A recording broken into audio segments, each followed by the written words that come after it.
The following is a CNN special report. It's probably fair to say that few men were more admired and more hated than Malcolm X. To many, he was the voice of reason, never afraid to speak truth to power, never afraid to challenge the white establishment about the cruelty and injustice that black Americans faced. To many more, though, his efforts to end it opened more wounds than they healed, and no one was more aware of the tension around him and within him than the man himself. In 1965, after a very public split with the Nation of Islam and its leader, Elijah Muhammad, Malcolm X was under constant threat. He was being closely watched by the FBI and CIA, and he said many times he knew his life would soon be over. But neither his fate nor his role in history was preordained. Malcolm X's story isn't just about how it ended, but also about who he was and why he was killed.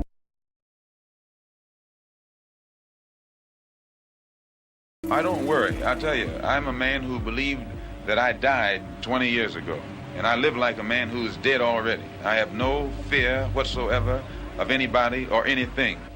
I feel as though he knew that his life was in extreme danger. Malcolm is tired, physically exhausted. He has been on the road. He has spent a lot of time trying to hold fast to his closest supporters and loyalists to get them to go along with him on this journey of his evolving ideas on religion, on race, on revolution, on self-determination. His family is under siege. There are these skirmishes between his followers and various people from the Nation of Islam. He foolishly acts like Lucifer. He joined them to make war against me. There are these articles being written in the newspaper of the Muhammad Speaks condemning him as a traitor, suggesting that he is worthy of death for his betrayal and he would be met with death if it were not for the mercy of Elijah Muhammad. We were well aware that his life was in danger. The media made Malcolm this fiery, angry person, when in actuality he was reacting to all of the injustice around him because he was a man of great compassion, of love, someone who was clearly brilliant, clearly dedicated, impeccable integrity, and who was in a rush because he knew he was going to be killed. He said, I'm probably a dead man already. He felt and saw his mortality.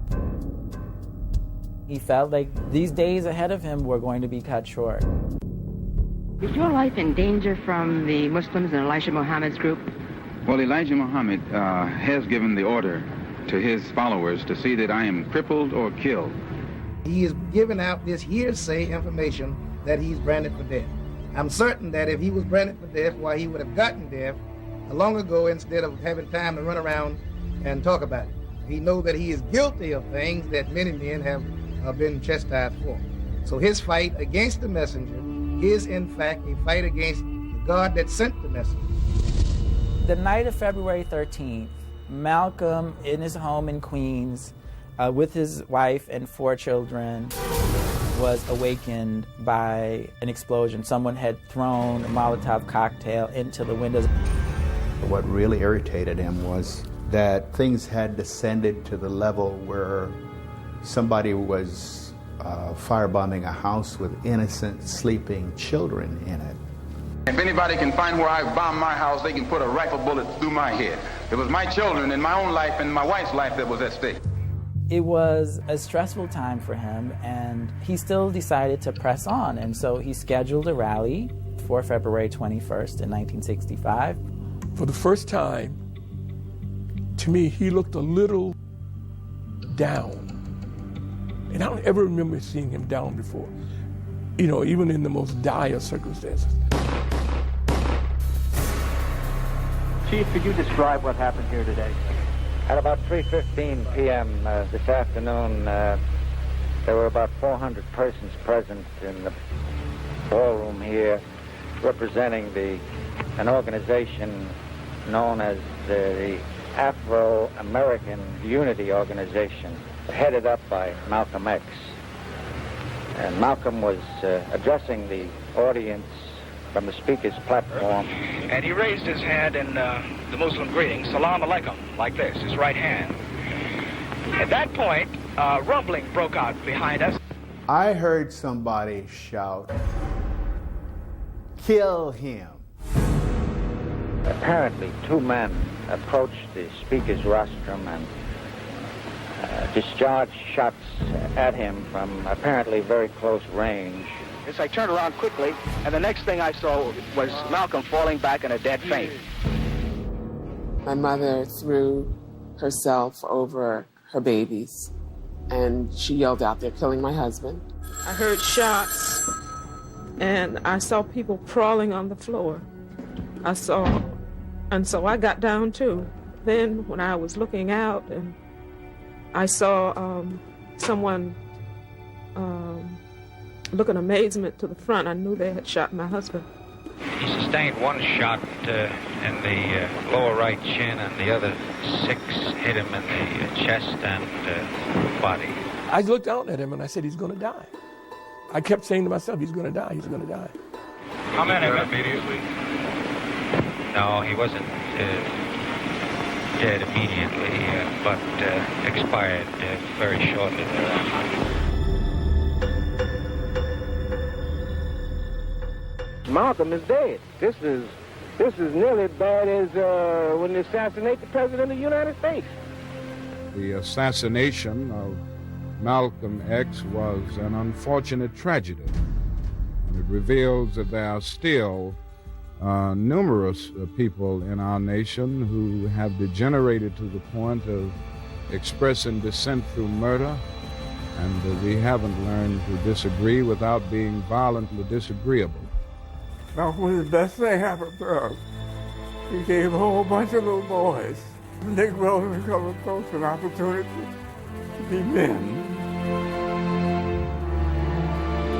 That summer of 1964, J. Edgar Hoover sent a memo to his New York office that explicitly stated, quote, "Do something about Malcolm X." We don't know what he meant by that.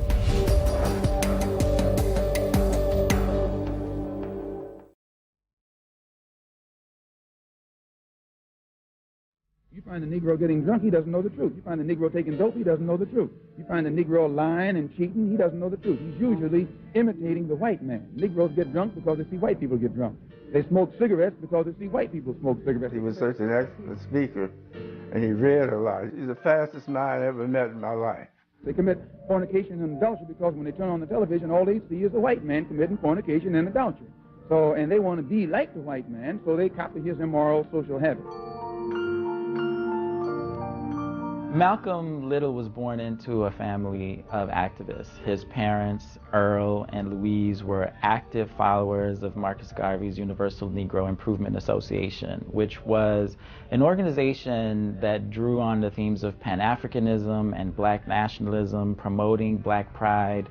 Marcus Garvey, who said what? The world has made being black a crime. I intend to make it a virtue.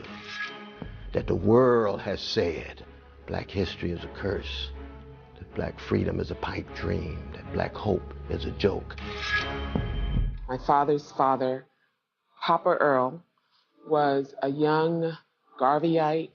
He was a minister. It was during the Jim Crow era, and he was encouraging African-American communities to be self-reliant, to be independent, to stand up against injustice. You know, it was during a time when lynchings were prevalent, to say the least. And so my grandfather was assassinated also, tied to the trolley tracks. Malcolm's mother, Louise, was unable to keep the family together, so she had a breakdown. Social services came and split the family up and sent Malcolm and his siblings to various foster homes. Malcolm went to a white foster home and attended a predominantly white elementary and secondary school. He was popular in school. He had charisma even as a child. His classmates voted for him to be class president. Most often he was the only person of color in his school. And when he was I think about 12 years old, he did tell his favorite teacher, Mr. Ostrowski, that he wanted to be a lawyer. And Mr. Ostrowski flatly told him that Negroes can't aspire to be lawyers, that he should be a carpenter and use his hands. Malcolm kind of lost interest in school. His half-sister in Boston tried to get him to visit her so she could kind of get him on track.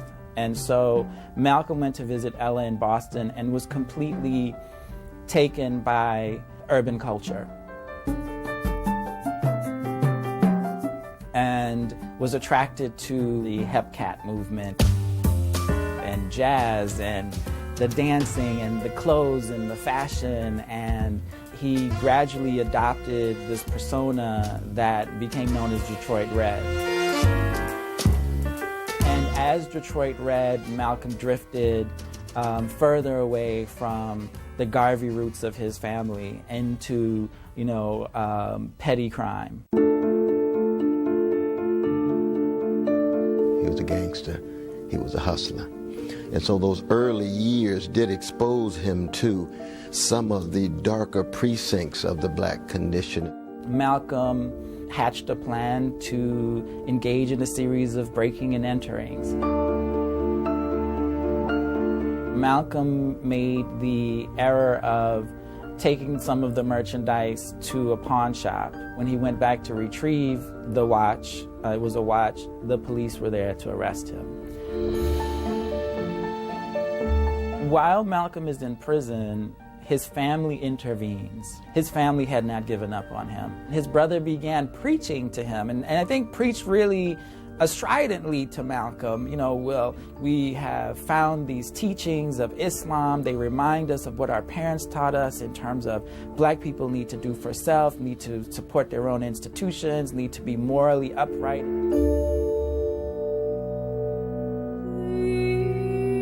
Elijah Muhammad almost became like a surrogate father to him. And he truly believed in the work that Elijah Muhammad was doing. And it was very similar to the work that his father was doing. I thank Allah for you who are always willing to go anywhere that I go.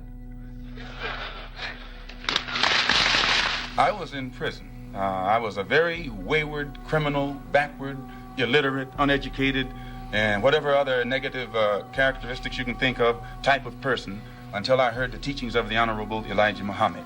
And because of the impact that it had upon me in giving me a desire to reform myself and rehabilitate myself for the first time in my life, and also being able to see the effect that it had upon others, this is what made me accept it. It was the love of Elijah Muhammad in that cell in Norfolk that transformed him from Malcolm Little, the gangster, into Malcolm X, the greatest truth teller that we've known about the black condition in the 20th century. Prior to hearing what he teaches, I had no interest whatsoever in anything serious or any kind of educational pursuits. When Malcolm came out of prison in 1952,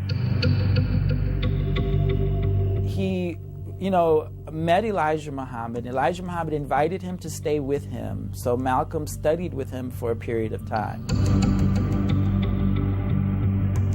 There was something about Malcolm.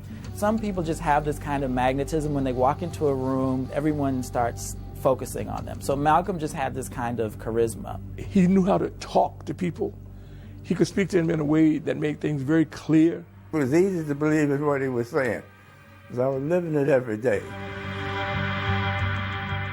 America was in the middle of the so-called civil rights movement. If you're going to talk about him, you have to understand that very clearly. There are people being literally murdered, hung from trees. In the southern states of this country, there was terrorism going on.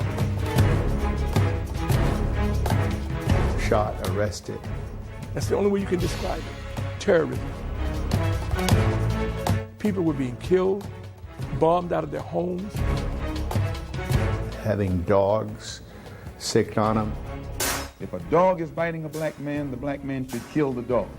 When that black man is doing nothing but trying to take advantage of what the government says is supposed to be his, then that black man should kill that dog or any two-legged dog who sicks the dog on him.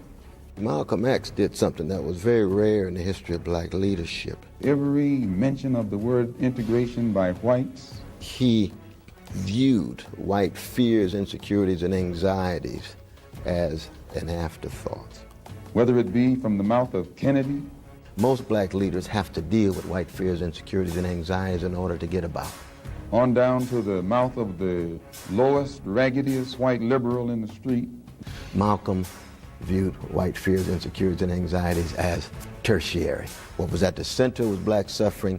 What was at the center was the need for black awakening. We believe that separation is the best way and the only sensible way, not integration. That pits him radically against the mainstream in white America. Malcolm could speak in a way that resonated with people in those settings. There is nothing that the white man will ever do to bring about true, sincere citizenship or civil rights recognition for black people in this country. Nothing will they ever do. They will always talk it, but they won't practice it.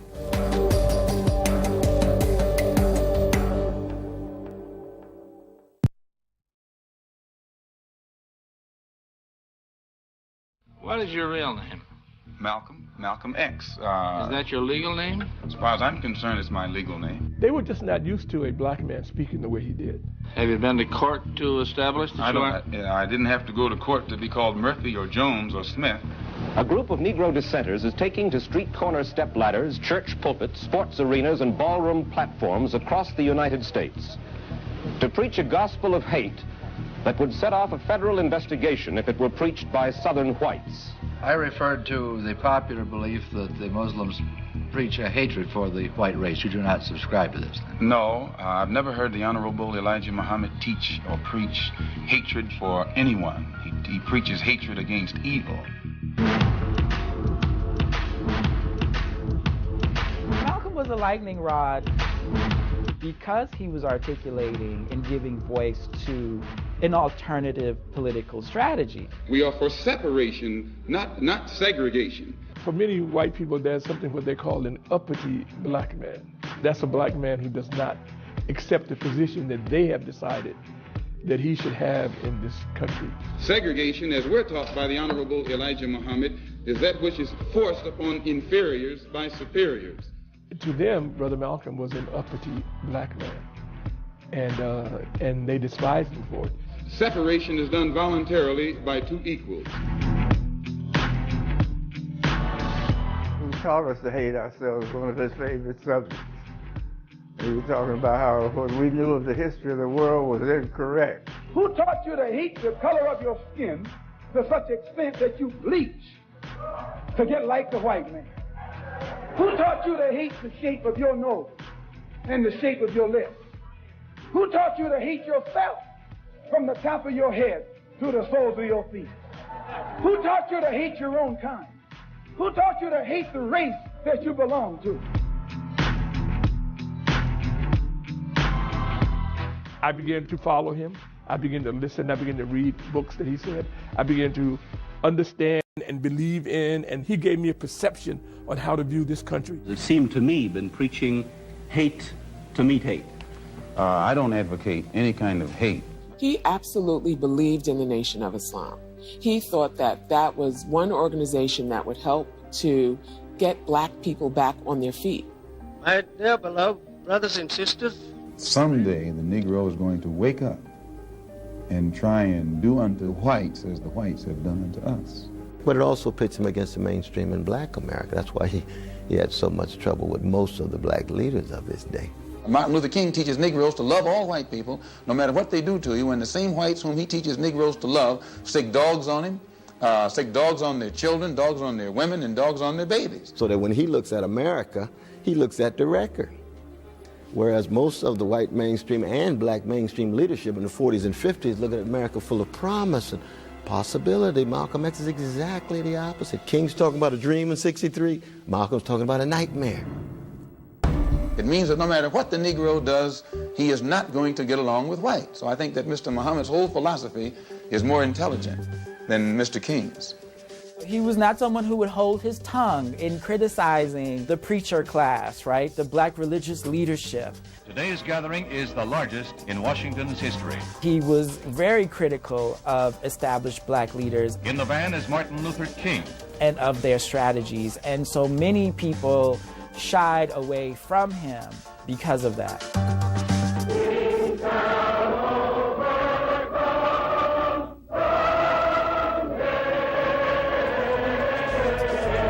Malcolm was very critical and dismissive at the time when people were somewhat celebratory at the success of the March on Washington. Later, Mr. King and the other leaders are to go to the White House, where the president said that everyone must be impressed with the demonstration of the throng's faith and confidence in our democratic form of government. Malcolm came as an observer, and he called it the farce on Washington, an event that had been co-opted by the government, that had been co-opted by labor, that leaders of the civil rights movement had been essentially bought off. I think the support reflects a desire on the part of our people in this country to try a new approach, a new analysis, a new method, a new approach to get a solution now, not 10 years from now. But Martin's response to Malcolm was very much like many of our response to Malcolm, which was, here is somebody who was saying in public what black people often said in private, just how ugly and how vicious and how barbaric the treatment of black people had been. We're also taught that at any time, anyone in any way inflicts or seeks to inflict violence upon us, we are within our religious rights to retaliate in self-defense to the maximum degree of our ability. As Malcolm became popular, these are parrots that have been put in front of the Negro community. In a public outside of the Nation of Islam, this increased tensions by any means necessary inside the Nation of Islam. Try a new approach. People in the media began identifying him as the leader, or as a leader, or as the heir apparent. This was threatening to a full range of people in the Nation of Islam who maybe wanted to be the heir apparent. Theological space was widening between Malcolm and Elijah. You know, Malcolm, wherever he spoke, Muslims would come up to him and say, you know, this is not Islam. What you're teaching is not Islam. Islam does not see race. Islam is colorblind. The way that you view Elijah Muhammad as a prophetic figure is counter to Islam. In the name of Allah, the Most Merciful. And then another piece of this, of course, was Malcolm finding out about Elijah Muhammad's domestic life. Leave us alone if you don't like us. Leave us alone. When Malcolm found out that Elijah Muhammad had fathered these children outside of his marriage to Clara, many of these women were women who had worked for Elijah Muhammad in some capacity as a secretary or other way. Malcolm did have a blind faith in the Honorable Elijah Muhammad, who had so fundamentally loved him, rescued him from the muck and from the mud. And that blind faith was shattered, and he went into emotional shock. This was the straw that broke the camel's back, so to speak, in terms of Malcolm's faith in Elijah Muhammad as a model, as a moral leader.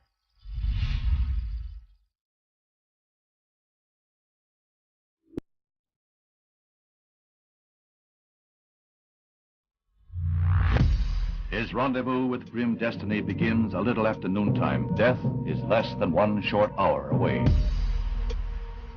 On November 22nd, 1963. For the family, something is wrong here. Something is terribly wrong. John F. Kennedy was assassinated. And the first unconfirmed reports say the president was hit in the head. From Dallas, Texas, the flash, apparently official, President Kennedy died at 1 p.m. Central Standard Time, 2 o'clock Eastern Standard Time. As Malcolm felt himself growing estranged from Elijah Muhammad and from the Nation of Islam, Malcolm and the Muslims in New York had planned a major event The president's body is met by a cordon of servicemen. Elijah Muhammad was scheduled to speak. After Kennedy's assassination, Elijah was like, no, I'm not doing any public speaking. I'm canceling that event. And the ministers in the Nation of Islam were instructed to not comment on Kennedy's assassination. Malcolm gave the speech. He did not comment on the assassination. Well, you see, it was very clear that Elijah Muhammad always wanted to steer clear of any confrontation. When Malcolm opened up to question and answer, the reporter asked him what his thoughts were on Kennedy's assassination. And Malcolm, he gave this really thoughtful response about violence. He said, when you have a climate of hate, you're going to get back hate. So if we're putting out so much hate and we're teaching our children and our nation to hate, then you're going to get all of that back. He said, this is a case of chickens coming home to roost. He was speaking for himself and not Muslims in general. And Minister Malcolm has been suspended from public speaking for the time being. So when he attacked the U.S. nation state in the form of, you've got violence in your history has now come back visited on your young darling, John F. Kennedy, that was the worst thing that he could have said from Elijah's point of view. While this was happening, Cassius Clay was training for his upcoming championship fight with Sonny Liston. Cassius Clay had been exposed to the Nation of Islam. He invited Malcolm to come to Miami for a vacation. He knew Malcolm was on this period of silence. He said, bring your family.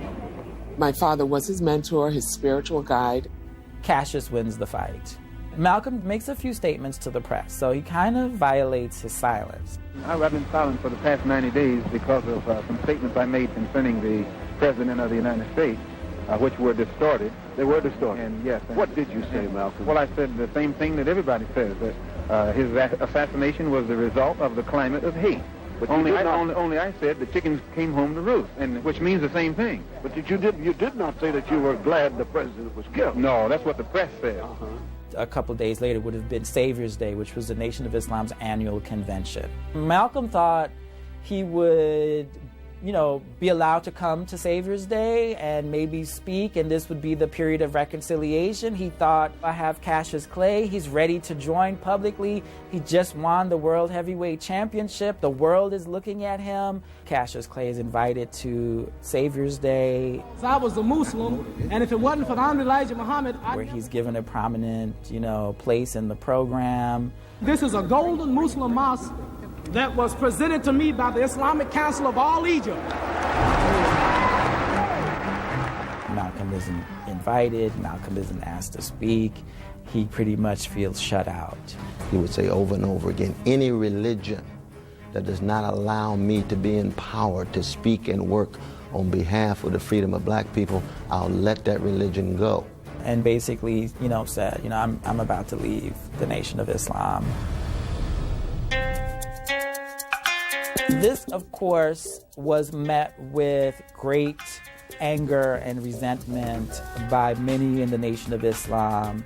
Muslims have excommunicated Malcolm X, and we're done with him, unless he wants to come back into line with the teachings and the moral principles of Islam and a follower of the Honorable Elijah Muhammad.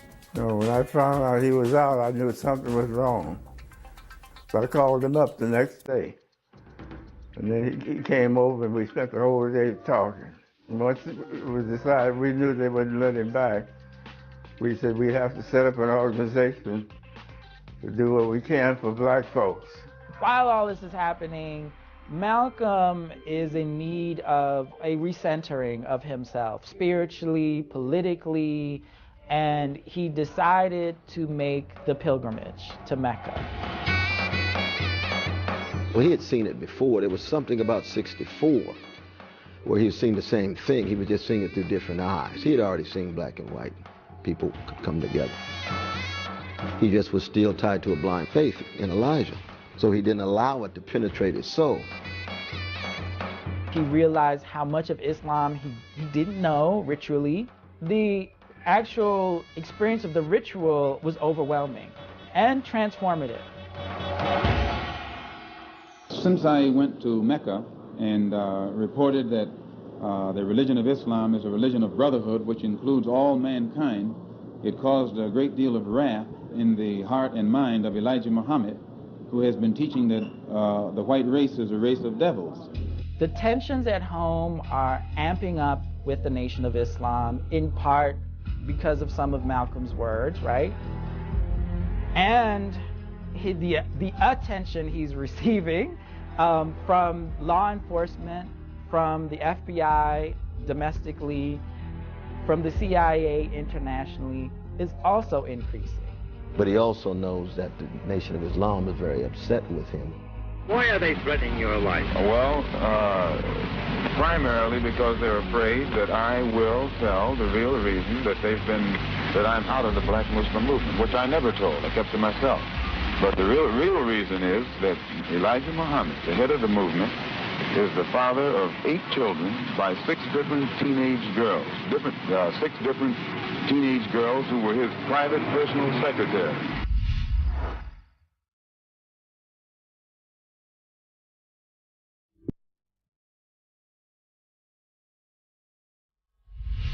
We formed a group known as the Organization of Afro-American Unity. It's non-religious, number one. Any Negro can belong to it. And the objective of that organization is to bring about a condition that will guarantee respect and recognition of the 22 million black Americans as human beings. Now, this is very laudable, but how? Well, by any means necessary.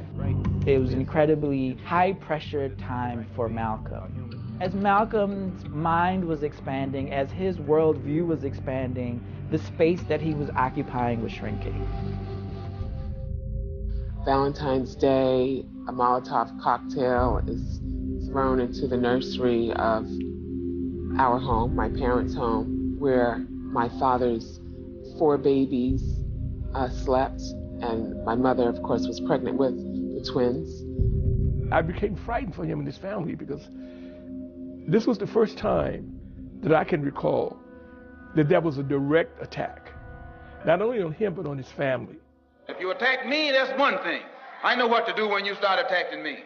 But when you attack sleeping babies while you are lower than a guy... That's actually where that picture of my father with the rifle came from. He couldn't get protection, and he said, if I can't get anyone to protect me as a citizen, that I have a rifle, and I will protect my family. It was a stressful time for him, and he still decided to press on, and so he scheduled a rally for February 21st in 1965. He was going to give the formal unfolding of the OAAU platform and plan of action. When he arrived near the Audubon, he parked his car about 2 blocks away. Didn't let us know he was arriving, and he walked up Broadway to the Audubon. He just made himself a perfect target, and he knew better. He saw me and he said, Brother Peter, when you get a chance, come backstage, I want to talk to you. I went out and checked my equipment, make sure I finished my setup, taped the microphones up and all that. Then I came back in. He said he wanted me to go and make a phone call. He said, do any of you know what Reverend Milton Galamison looked like? And I said, I do. So he said to me, he said, well, go out front, and when he comes in, bring him backstage. So I said, okay. He knew what I actually did, photography and recording, but he insisted that I go make this telephone call. And I tried to explain to him, I have to get this stuff set up. He just stopped and looked right at me and said, brother, I want you to go and make the phone call. I sat in the front row. I think I was 3rd from the aisle. He insisted I get out of there, to go out, completely out of the building where the telephone booth was. And while I was in the booth, he steps out there. I heard Brother Malcolm say, Assalamu alaikum. Somebody shouted, get your hand out of my pocket, very loud. And then a little bit of a tussle, and Malcolm responded by holding a hand up, something like, hold on there, brothers. While I was in the telephone booth, I heard the shots. I ran into the Audubon ballroom, and people were running out by this time, and they were screaming and crying and cursing. My mother put her body on top of us. She covered her babies because there was all the shooting. I don't know how many shooters are in there. I mean, this is while the smell of gun smoke is still in the air. I'm crawling to a phone. My mind is focused on doing my job. I am at the Audubon ballroom.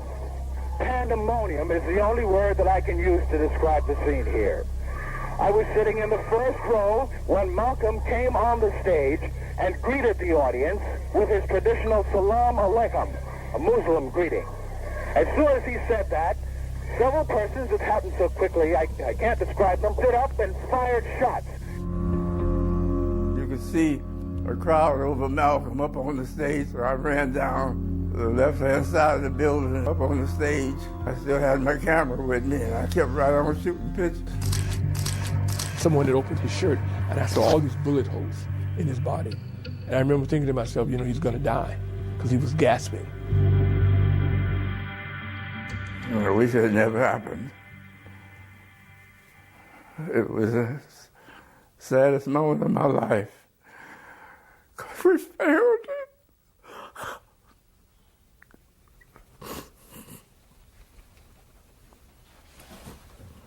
Trying to help.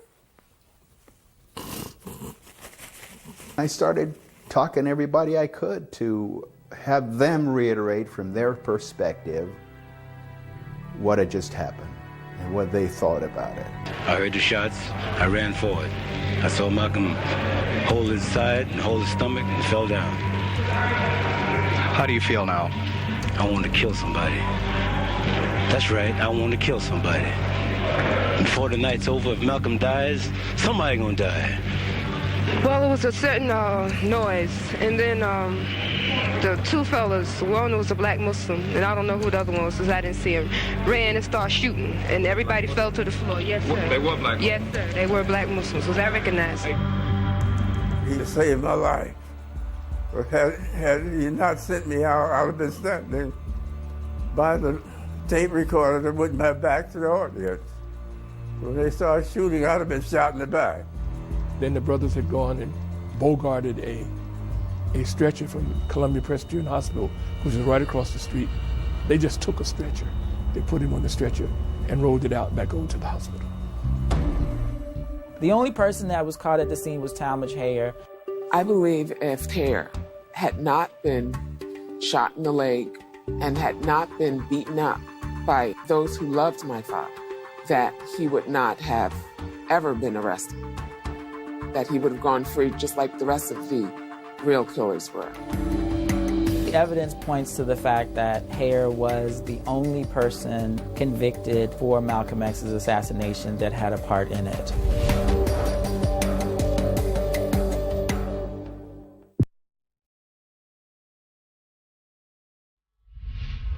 Malcolm is the victim of his own preaching.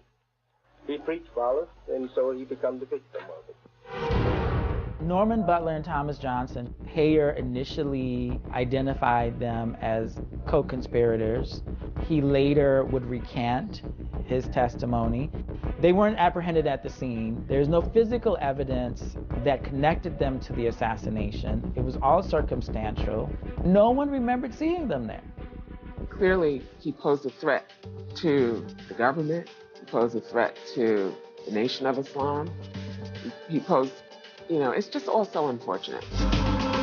You do not personally feel that any member of the Brotherhood of Islam committed this crime? No, we don't do a thing like that. In that summer of 1964, J. Edgar Hoover sent a memo to his New York office that explicitly stated, quote, "Do something about Malcolm X."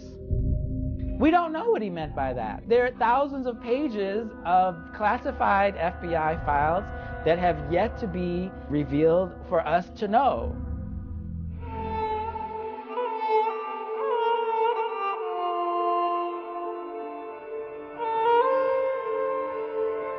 There's no doubt that the afterlife of Malcolm X has had more impact than his life.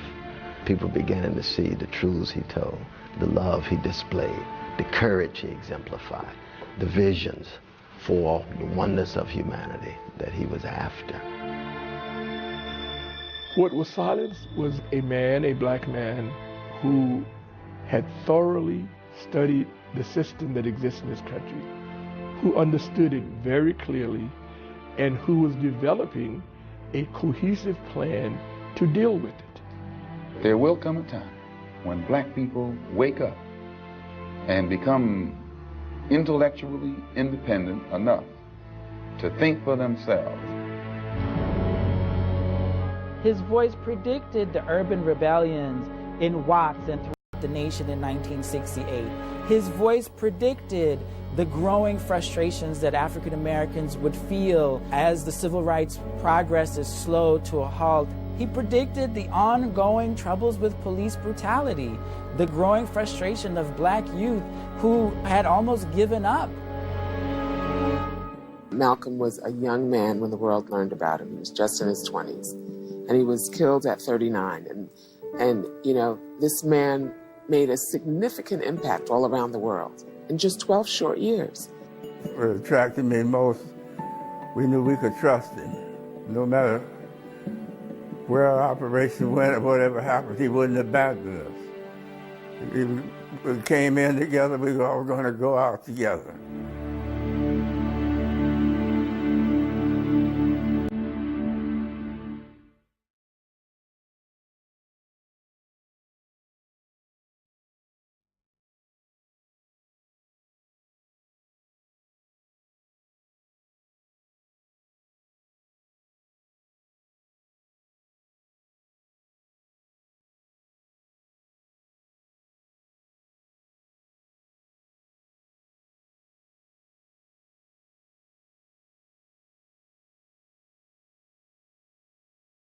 Bombing a house with innocent sleeping children in it.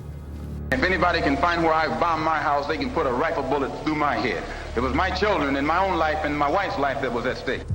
It was a stressful time for him, and he still decided to press on. And so he scheduled a rally for February 21st in 1965. For the first time, to me, he looked a little down.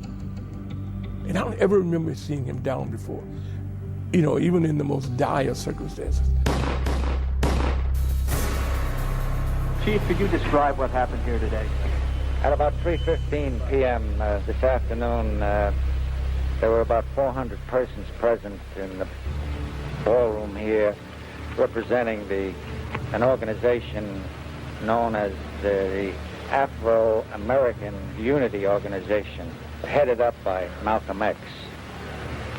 I'm a man who believed that I died 20 years ago, and I live like a man who is dead already. I have no fear whatsoever of anybody or anything. I feel as though he knew that his life was in extreme danger. Malcolm is tired, physically exhausted. He has been on the road. He has spent a lot of time trying to hold fast to his closest supporters and loyalists, to get them to go along with him on this journey of his evolving ideas on religion, on race, on revolution, on self-determination. His family is under siege. There are these skirmishes between his followers and various people from the Nation of Islam. He foolishly acts like Lucifer. That's right, he joins in to make war against me. There are these articles being... The following is a CNN special report. It's probably fair to say that few men were more admired and more hated than Malcolm X. To many, he was the voice of reason, never afraid to speak truth to power, never afraid to challenge the white establishment about the cruelty and injustice that black Americans faced. To many more, though, his efforts to end it opened more wounds than they healed, and no one was more aware of the tension around him and within him than the man himself. In 1965, after a very public split with the Nation of Islam and its leader, Elijah Muhammad, Malcolm X was under constant threat. He was being closely watched by the FBI and CIA, and he said many times he knew his life would soon be over. But neither his fate nor his role in history was preordained. Malcolm X's story isn't just about how it ended, but also about who he was and why he was killed.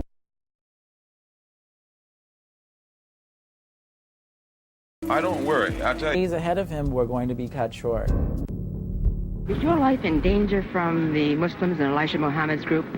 Well, Elijah Muhammad has given the order to his followers to see that I am crippled or killed. He is giving out this hearsay information that he's branded for death. I'm certain that if he was branded for death, why he would have gotten death long ago instead of having time to run around and talk about it. He knows that he is guilty of things that many men have been chastised for. So his fight against the messenger is in fact a fight against the God that sent the messenger. The night of February 13th, Malcolm, in his home in Queens, with his wife and 4 children, was awakened by an explosion. Someone had thrown a Molotov cocktail into the windows. What really irritated him was that things had descended to the level where somebody was fired. Written in the newspaper of the Muhammad Speaks, condemning him as a traitor, suggesting that he is worthy of death for his betrayal, and he would be met with death if it were not for the mercy of Elijah Muhammad. We were well aware that his life was in danger.